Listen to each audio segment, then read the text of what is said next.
اگر کوئی طالب علم کوئی امتحان کا پیپر دینے کے بعد جب صلاح پڑھ رہا ہے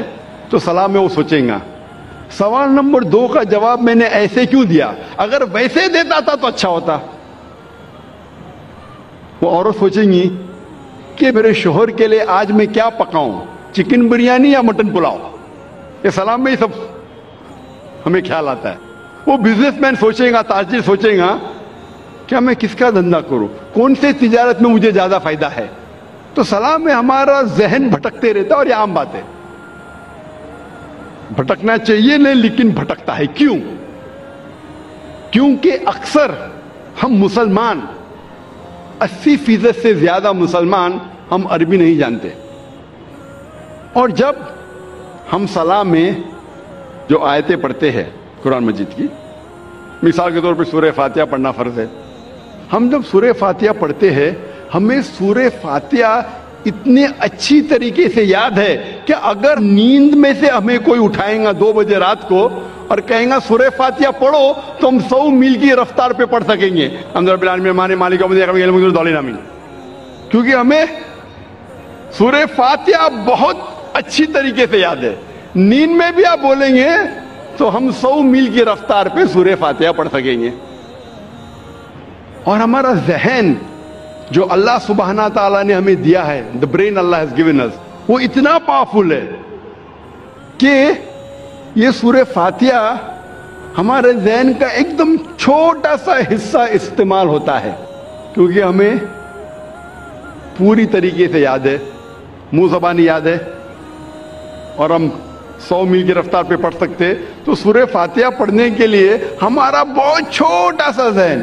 بہت چھوٹا، ایک دم کم ذہن استعمال ہوتا ہے، باقی ہمارا ذہن خالی ہے۔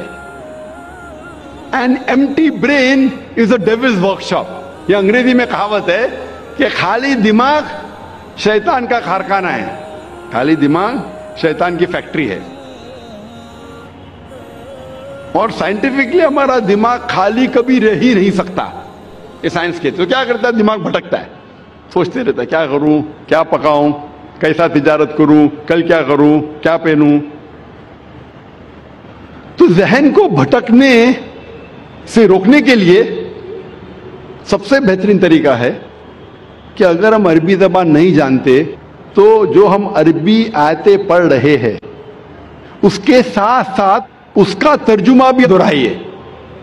ذہن میں عربی آیتوں کے ساتھ ذہن کے پیچھے at the back of your mind ہم اس کی معنی بھی دہرائے۔ اگر آپ کو اردو میں مہارت ہے تو اردو میں دہرائیے،